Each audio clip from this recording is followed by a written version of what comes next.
সবাইকে জানাচ্ছি my life কোরআনের পক্ষ থেকে সালামুন আলাইকুম। আজ আলোচনার বিষয় কোরআনে চলমান রাসূল সম্পর্কে কি বলা হয়েছে। তো আমরা গত পর্বে চলমান রাসূল সম্পর্কে কিছু আলোচনা করেছিলাম। তো সেখানে আয়াত দিয়ে দেখানোর চেষ্টা করেছিলাম আপনাদেরকে যে আমাদের জন্য হচ্ছে চলমান রাসূল মোহাম্মদ রাসূলুল্লাহ। তো আমাদের কোরআনিক ভাইদের মধ্যে এখন অনেকে চলমান রাসূল হিসেবে তারা চাচ্ছে, আবার যারা কোরআন প্রচার করে তারা অনেকেই নিজেকে রাসূল দাবি করছে। তো সূরা হজের ৭৫ নম্বর আয়াতে কিন্তু আল্লাহ নিজেই বলেন মানুষ এবং ফেরেশতাদের মধ্যে আল্লাহ রাসূল মনোনীত করেন। তো তারা কিন্তু আবার এটি মানতে চাচ্ছে না, এই হচ্ছে সমস্যা আমাদের। তো রাসূলকে মনোনয়ন করতে হবে আল্লাহর। তো তারা আবার বলে যে মোহাম্মদ রাসূলকে যে মনোনয়ন দিছে তার কি প্রমাণ। তো আমরা সেটি আজকে দেখানোর চেষ্টা করব, তাহলে বিষয়টি পরিষ্কার হবে। তো আমি মোহাম্মদ রাসূল যে চলমান রাসূল আমাদের জন্য, আমি গত পর্বতে আলোচনা করেছিলাম।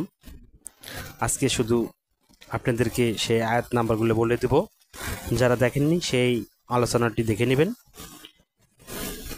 তাহলে বিষয়টি আপনাদের কাছে পরিষ্কার হবে। সূরা আনামের 19 নম্বর আয়াত দিয়ে আমি দেখানোর চেষ্টা করেছিলাম বা দেখিয়েছিলাম যে আমার প্রতি এই কোরআন ওহী করা হয়, এ দিয়ে আমি তোমাদেরকে সতর্ক করি আর যাদের কাছে এই কোরআন পৌঁছে। তাহলে যারা রাসূলের সময়ে উপস্থিত ছিল তাদেরকে রাসূল এই আয়াতের মাধ্যম দিয়ে জানিয়ে দিলেন যে আমি তোমাদেরকে সতর্ক করি আর যাদের কাছে এটি পৌঁছে। তো 7 নম্বর সূরা আরাফের 158 নম্বর আয়াতে আল্লাহ তার রাসূলকে বলছেন যে হচ্ছে তুমি বলো আমি সমগ্র মানব জাতির জন্য আল্লাহর প্রেরিত রাসূল। আমি আরও দেখিয়েছিলাম 62 নম্বর সূরা জুমারের 3 নম্বর আয়াতে এই রাসূল প্রেরিত হয়েছে আরও অন্য লোকদের জন্য যারা এখনো আসেনি এই দুনিয়াতে, যে ওখানে বলা আছে যে যারা এখনো মিলিত হয়নি। তো 35 নম্বর সূরার 28 নম্বর আয়াতে বলা হয়েছে আমি হচ্ছে গোটা মানব জাতির জন্য সুসংবাদদাতা। তো যারা রাসূল দাবি করতেছেন নিজেকে, তারা কিন্তু আবার এই আয়াতগুলো মানতে চাচ্ছে না। তো রাসূল মনোনয়ন করবে হচ্ছে আল্লাহ। সূরা হজের ৭৫ নম্বরেতে যে আল্লাহ হচ্ছে মানব এবং ফেরেশতাদের মধ্যে মানব জাতির মধ্যে এবং ফেরেশতাদের মধ্যে রাসূল মনোনয়ন করে। তো আমরা যখন তাদেরকে প্রশ্ন করি যে আপনাকে কে মনোনয়ন দিয়েছে, তখন সে উত্তর না দিয়ে সে বলে মোহাম্মদ রাসূলকে কে মনোনয়ন দিয়েছে। তো মোহাম্মদ রাসূল বা অন্য যারা রাসূল ছিলেন তাদেরকে মনোনয়ন আল্লাহ দিয়েছে, সেটি আমরা কোরআন থেকে দেখতে পাই। আমি আজকে সেটি দেখাবো, তাহলে বিষয়টি আমাদের কাছে পরিষ্কার হবে। আল্লাহ যদি মনোনয়ন না করেন তাহলে সবাই নিজেকে রাসূল দাবি করবে, আর যখন সবাই রাসূল নিজেকে দাবি করবে তখন রাসূলের অনুসারী কারা হবে? এটি হচ্ছে আমার একটি প্রশ্ন তাদের কাছে, যারা নিজেকে রাসূল দাবি করেন। তো তারা আরও বলেন যে কোরআন হচ্ছে মানব জাতি যতদিন থেকে ততদিন থেকে হচ্ছে কোরআন। তো এই বিষয়গুলো আলোচনা করলে অনেক লম্বা হয়ে যাবে, তো এটি কোনোভাবেই কিন্তু মিলে না। তো মানুষ যতদিন থেকে কোরআন ততদিন থেকে যদি এটি ধরেন, তাহলে দেখা যাচ্ছে যে মূসা নবীর সাথে ফেরাউনের সাথে যে ঘটনা ঘটেছে, যে কাহিনী হয়েছে, তাহলে কি আল্লাহ এটি আগেই লিখে রেখেছেন কোরআনের মধ্যে? এভাবে বললে অনেক কিছু বলা যাবে। যেমন রাসূলুল্লাহ মোহাম্মদ রাসূলুল্লাহ সে স্ত্রীকে খুশি করার জন্য নিজে আল্লাহ যা হারাম করেছেন বা হালাল করেছে সেটি হারাম করে নিয়েছিলেন। তো আমরা যদি আরও দেখি, মোহাম্মদ রাসূলুল্লাহর কাছে এক ব্যক্তি এসেছিলেন নিজেকে পরিশুদ্ধ করার জন্য। সে কিন্তু তার থেকে মুখ ফিরিয়ে নিয়েছিল। সূরা আবাসে আমরা দেখতে পাই। সূরা আবাসা যদি আপনি শুরু থেকে শেষ পর্যন্ত পড়েন তাহলে কিন্তু বিষয়টি পরিষ্কার হবে। তো তারা আরও দাবি করে 2 নম্বর সূরা আল বাকারার 151 নম্বর আয়াত, 2 নম্বর সূরা আল বাকারার 129 নম্বর আয়াত, 3 নম্বর সূরা আল ইমরানের সম্ভবত 164 নম্বর আয়াত, 62 নম্বর সূরা জুমারের 2 নম্বর আয়াতে যে রাসূল তোমাদের মধ্য থেকে একজন রাসূল পাঠানো হয়েছে যে তোমাদেরকে কিতাব শিক্ষা দেবে এবং তোমাদেরকে পরিশুদ্ধ করবে। তো হ্যাঁ, অবশ্যই আল্লাহর কথা সত্য। তো কিন্তু আল্লাহর তো এখানে মনোনয়ন থাকতে হবে, এটি হচ্ছে সর্বপ্রথম আমার কথা। আর আপনি যদি মনে করেন যে রাসূল ছাড়া কোনো মানুষ পরিশুদ্ধ হতে পারে না, তাহলে এটি আপনার ধারণা ভুল। যেমন আমরা 18 নম্বর সূরা কাফে যুবকদের কথা এই আয়াতের মাধ্যম দিয়ে আমরা জানতে পাই। তাহলে আমার প্রশ্ন, এই যুবকদের পরিশুদ্ধ কোন রাসূল করেছিল? আমরা আরও দেখতে পাই সূরা লোকমান। তো লোকমানের পরিশুদ্ধ কে করেছিল? এরা কিন্তু এমন ব্যক্তি যাদের কথা, যাদের কাহিনী আল্লাহ নিজেই বর্ণনা করেছেন কোরআনের মধ্যে। তো এদের পরিশুদ্ধ কে করেছিল? আর রাসূল কি সার্বক্ষণিক বা বর্তমান প্রেজেন্ট কি থাকে? এটি আমাদের মূল বিষয়, এটি আমাদের দেখার বিষয়। আর রাসূল যদি না থাকে তাহলে এই দায়িত্বগুলো কে পালন করবে বা আল্লাহর ওহীগুলো কে প্রচার করবে, সেটি আমাদের কোরআন ভিত্তিক জানতে হবে।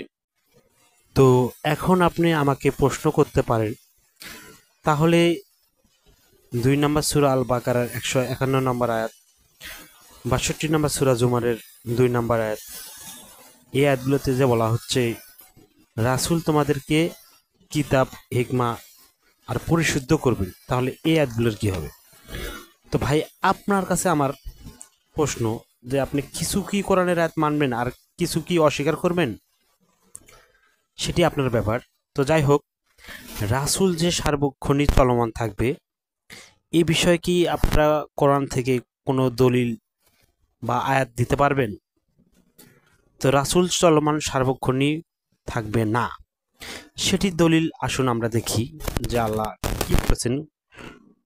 তো আমাদেরকে এর জন্য যেতে হবে 5 নম্বর সূরা মায়েদার 19 নম্বর আয়াতে। ও হে আহলে কিতাব, রাসূল প্রেরণ বিরতির পর আল্লাহ এখানে বলেন, হে আহলে কিতাব, রাসূল প্রেরণ বিরতির পর তোমাদের কাছে আমার রাসূল এসে স্পষ্টভাবে তোমাদের নিকট বর্ণনা করে দিয়েছেন। তোমরা বলতে না পারো যে আমাদের কাছে কোনো সুসংবাদদাতা ও সাবধানকারী আগমন করেনি।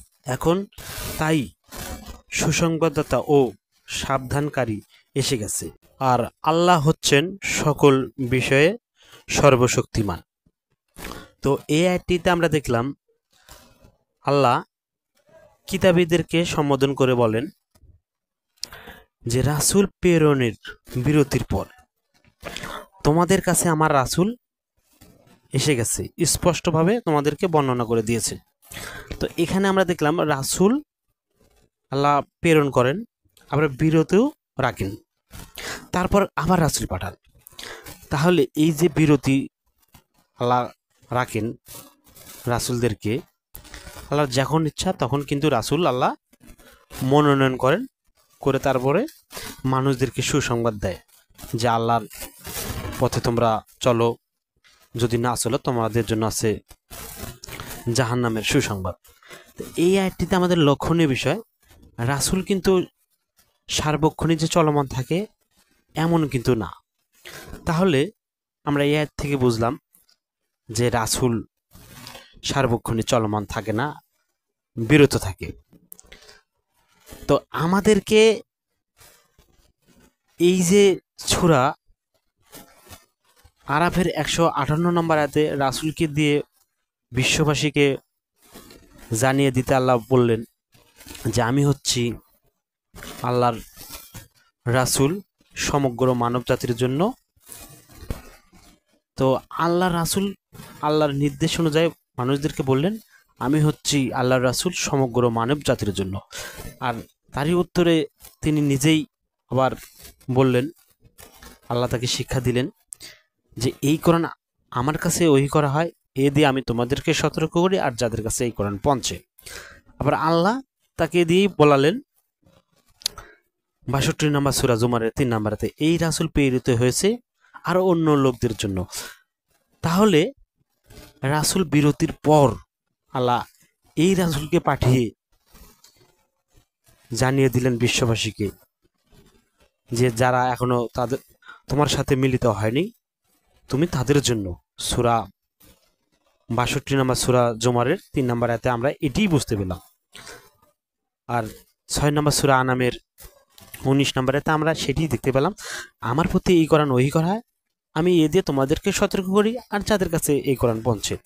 তাহলে এই যে রাসূল আল্লাহ বিরত রাখেন, তা এর মধ্যে আসলে কারা কাজ করেছে, কারা এই ইসলামের প্রচার করেছে, সেটি আমাদেরকে জানতে হবে কোরআন থেকে।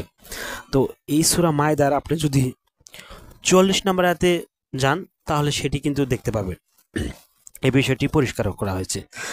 তো আপনারা পুরো আয়াত পড়ে নেবেন, তাহলে বিষয়টি আপনাদের কাছে আরো স্পষ্ট হবে। তো দেখুন এখানে কি বলেছে, আমি তাওরাত অবতীর্ণ করেছিলাম, তাতে ছিল সঠিক পথের দিশা ও আলো। অনুগত নবীগণ, দেখেন এখানে বলা হচ্ছে অনুগত নবীগণ এর দ্বারা ইহুদিদেরকে ফয়সালা দিতেন। তারপরে কারা? দরবেশ ও আলেমরা। কি বুঝলেন এখানে? যে আল্লাহ তাওরাত নাজিল করেছিল, যারা তারা কি করতো, ইহুদিদেরকে নবীগণ এবং আলেম এবং দরবেশরা তারা এই তাওরাতের মাধ্যম দিয়ে তারা ফয়সালা দিত। এখানে কিন্তু বলা হয়নি যে নবী রাসূল তারাই শুধু তাওরাত দিয়ে ফয়সালা দিত। তো এখানে আলেম এবং দরবেশের কথা আল্লাহ কেন বলল? তো আমরা কোরআন দিয়ে সব কিছু করার চেষ্টা করি, কিন্তু এখনের যে বর্তমান আলেম সমাজেরা, মোল্লা শ্রেণীরা, তারা কিন্তু কোরআনকে ভায়োলেট করে তারা নিজেদের মন গড়া বানোয়াট হাদিস, মিথ্যা হাদিস, সেগুলো দিয়ে তারা মানুষকে সমাধান দিচ্ছে যে হাদিস আমাদেরকে মানতে হবে। তো যাই হোক, আপনারা সকলেই জানেন, সে বিষয়ে আজকে কথা বলবো না। তো আসলে আমাদেরকে জানতে হবে যে আল্লাহর পথে কিছু না কিছু ভালো লোক অবশ্যই থাকে, তার মানে যে সবাই খারাপ এটি কিন্তু কোরআন বলে না।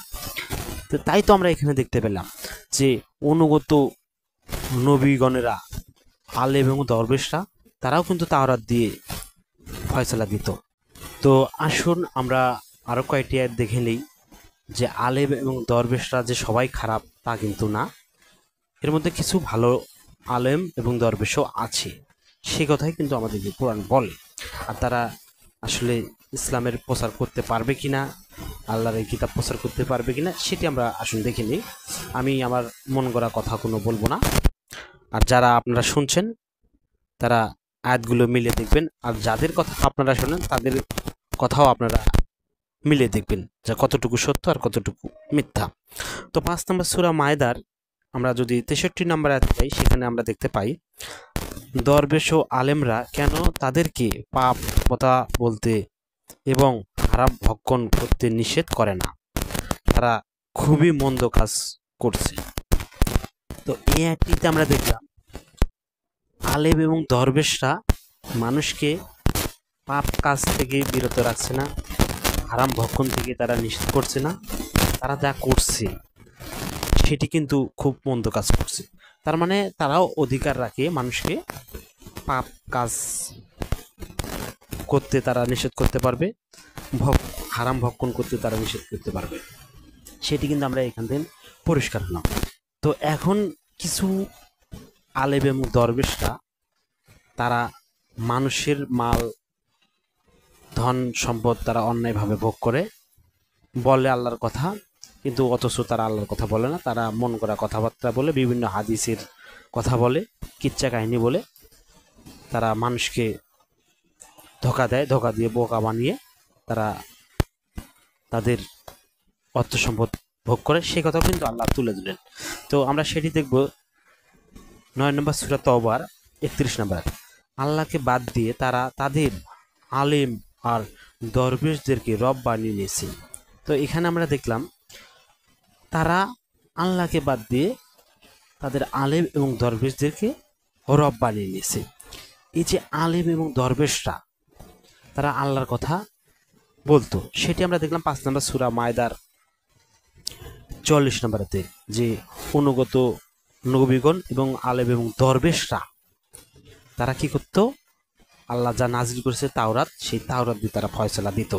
কিন্তু এখানে আমরা দেখলাম কি এই লোকগুলো আল্লাহকে বাদ দিয়ে তাদের আলেম এবং দরবেশদেরকে রব বানিয়েছে। তো এটি কিভাবে সম্ভব? সেটি হচ্ছে এই আলেম এবং দরবেশরা আল্লাহর কিতাব দিয়ে যদি তারা ফয়সালা দিত তাহলে কিন্তু তারা রব হতো না। তো তারা যদি আল্লাহর কিতাব অনুযায়ী মানুষকে ফয়সালা দিত তাহলে কিন্তু কোনো সমস্যা দেখা দিত না, কোনো সমস্যা হতো না।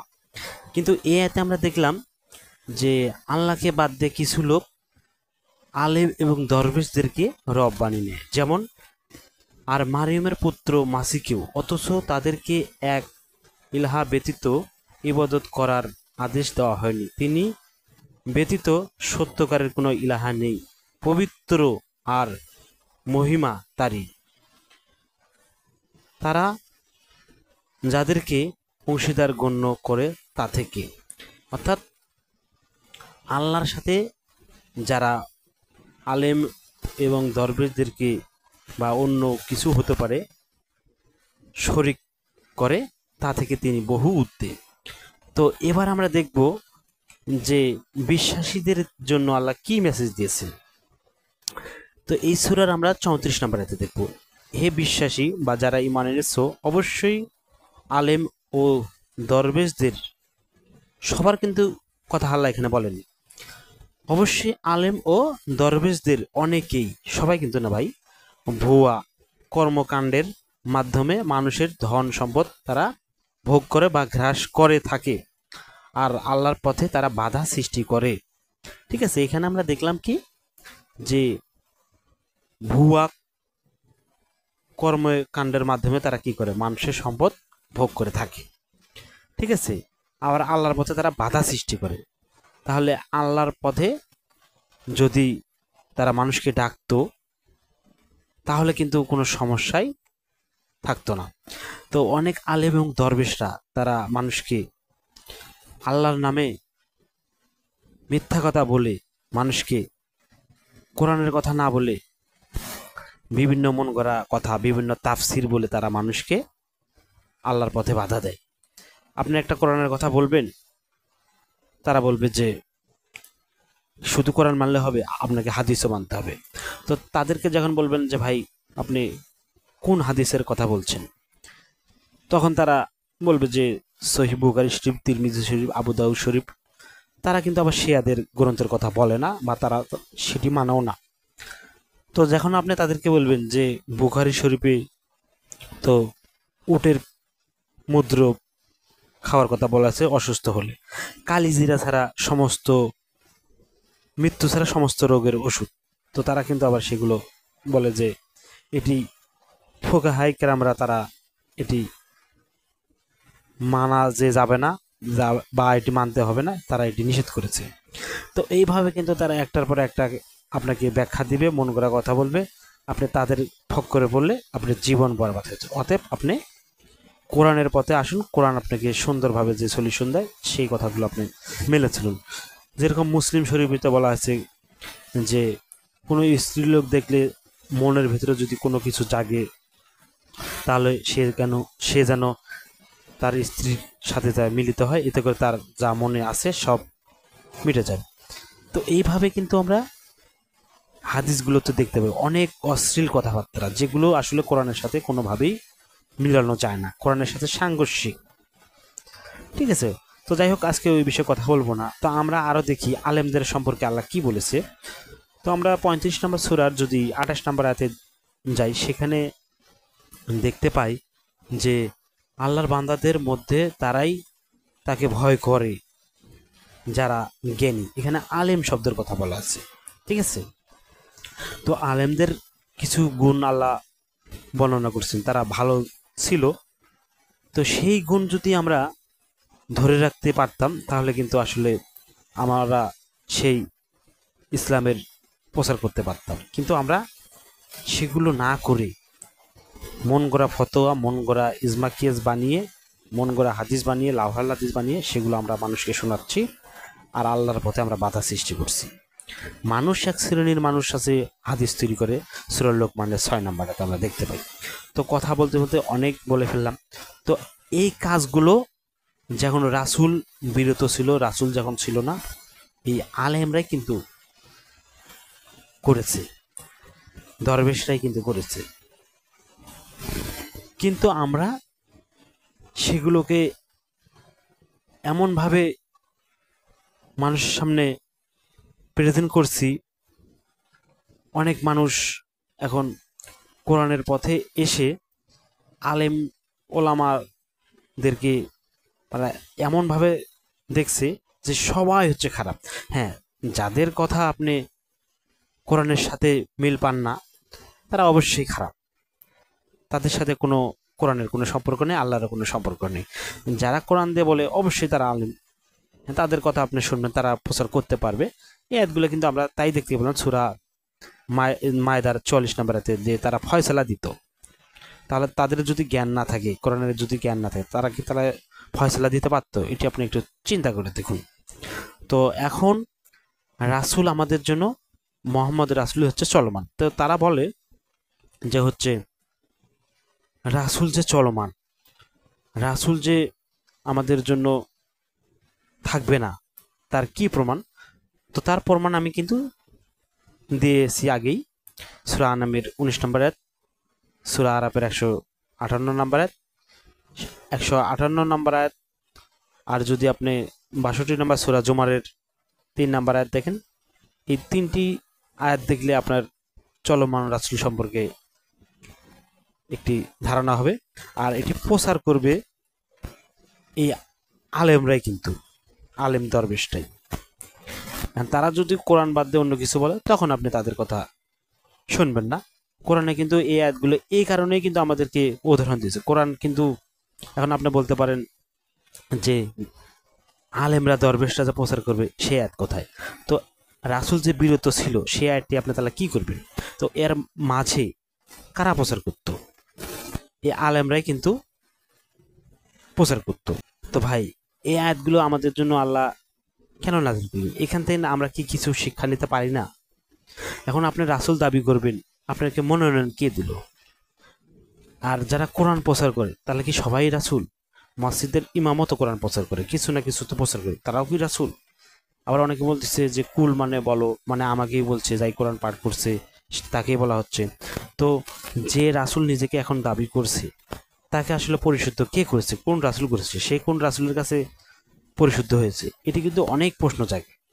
তো আসলে আমাদেরকে কোরআন পড়ে পড়ে নিজেকে পরিশুদ্ধ করতে হবে। আর পরিশুদ্ধ মানে কি? আল্লাহ যে কাজ করতে নিষেধ করেছে সেটি করবেন না, সেটি করতে বলেছে সেটি করবেন, তাহলে আপনি পরিশুদ্ধ হবেন। পরিশুদ্ধ মানে এমন নয় যে আপনাকে অমুক সূরার আয়াত পড়ে বা অমুক দোয়া তাবিজ দিয়ে আপনাকে পরিশুদ্ধ করে। আপনি কোরআনের আয়াত পড়বেন আর সেই অনুযায়ী আপনার জীবনযাপন করবেন, তাহলেই আপনি পরিশুদ্ধ হবেন। আর রাসূল কি আপনাকে ধরে ধরে পরিশুদ্ধ করাতে পারবে আপনি যদি নিজে পরিশুদ্ধ না হন? এটি বুঝলেই কিন্তু আমাদের হয়ে যাবে, আমি আশা করি। তো দর্শক, তারা আরো প্রশ্ন করে যে মোহাম্মদ রাসূলকে মনোনয়ন কে দিল? তো কোরআনে কিন্তু যত রাসূল এসেছে তাকে কিন্তু আল্লাহই মনোনয়ন করেছে। সেটি যদি আমরা দেখতে চাই, সূরা কাসাসের মুসার মায়ের কাছে আল্লাহ ওহী করেছে যে তুমি তাকে দরিয়ায় ভাসিয়ে দাও, এরপর তোমার কাছে আবার ফিরিয়ে দেওয়া হবে, আর তাকে আমি একজন রাসূল বানাবো। তাহলে আমরা এই আয়াতগুলো থেকে দেখতে পাই যে মুসার মায়ের কাছে কিন্তু আল্লাহ ওহী করেছে। ওহী করার পর তাকে বলেছে যে তুমি দরিয়া ভাসিয়ে দাও, আর তাকে আমি তোমার কাছে ফিরিয়ে দেব, আর তাকে একজন রাসূল করব। 28 নম্বর সূরা কাসাসের আপনারা 7 নম্বর আয়াত দেখে নেবেন। তো মুহাম্মদের কাছে কিন্তু আল্লাহ ওহী করেছে, তার মানে ওহী করলেই যে একজন রাসূল হবে বিষয়টি এমনও কিন্তু না। আবার আমরা যদি সূরা 61 নম্বর সূরা সাফ, এই সূরার 6 নম্বর আয়াতে দেখি, সেখানে কিন্তু আমরা দেখতে পাই যে রাসূল যে মনোনয়ন করে মোহাম্মদ রাসূলের সুসংবাদ কিন্তু ঈসা রাসূল দিয়ে গেছে। সেটি আমরা দেখে নিই, আসুন।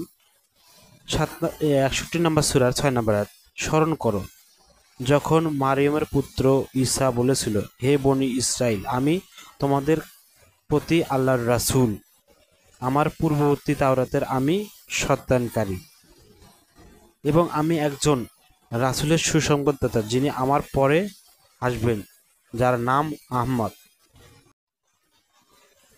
যখন তাদের কাছে স্পষ্ট নির্দেশ নিয়ে আসলো তখন তারা বলল, এটা তো স্পষ্ট জাদু।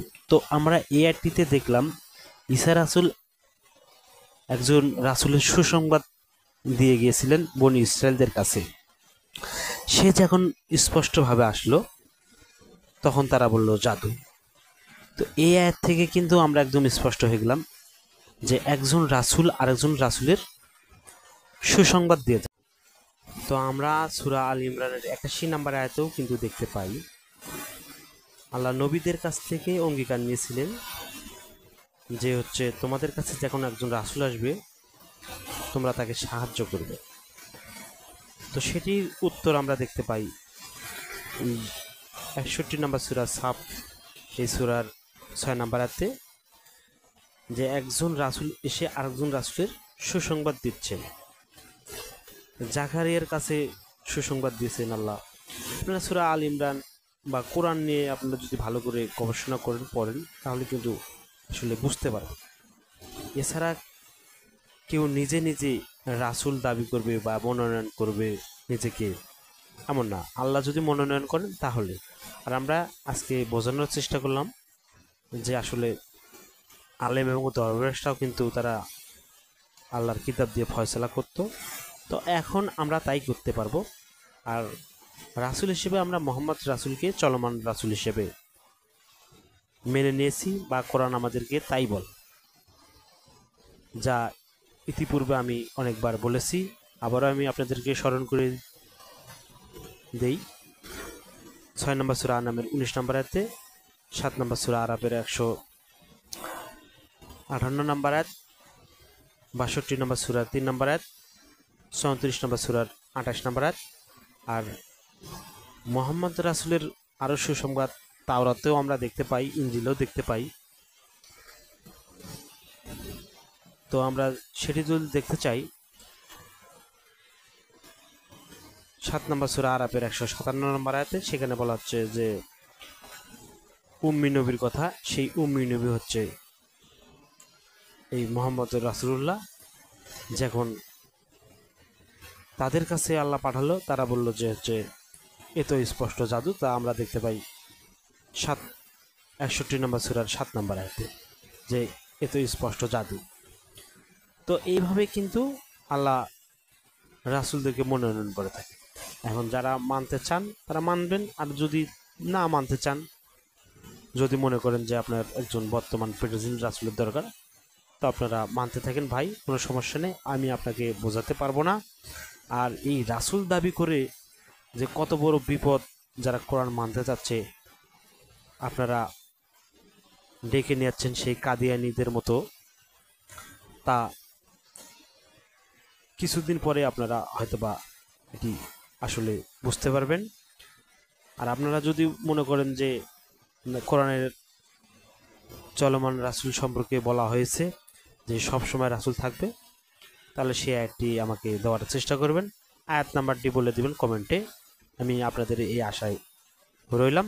আর আপনারা যে চলমান রাসূল খোঁজা শুরু করেছেন বা নিজেকে দাবি করছেন অনেকে, তারা আবার কাদিয়ানীকে রাসূল কিন্তু তারা মানে না। পান্না চৌধুরী সে নিজেকে রাসূল দাবি করছে, তাকে কিন্তু তারা আবার মানে না। হাসিবুল চিশতি সে নিজেকে রাসূল দাবি করছে। এভাবে অনেকেই আরও নিজেকে রাসূল দাবি করছে, তারা কিন্তু তাদেরকে আবার সেই রাসূল মানে না। অনেক আমরা দেখতে পাই মাজারপন্থীরা তারাও নিজেকে রাসূল দাবি করছে। এক রাসূল আবার আর এক রাসূল মানে না, এভাবেই চলে যাচ্ছে আমাদের এই সমাজ ব্যবস্থা। আসলে কি বলবো, বলার মতন আর কোনো ভাষা আমার জানা নেই। তো সকলে ভালো থাকবেন, সুস্থ থাকবেন। ধন্যবাদ সকলকে।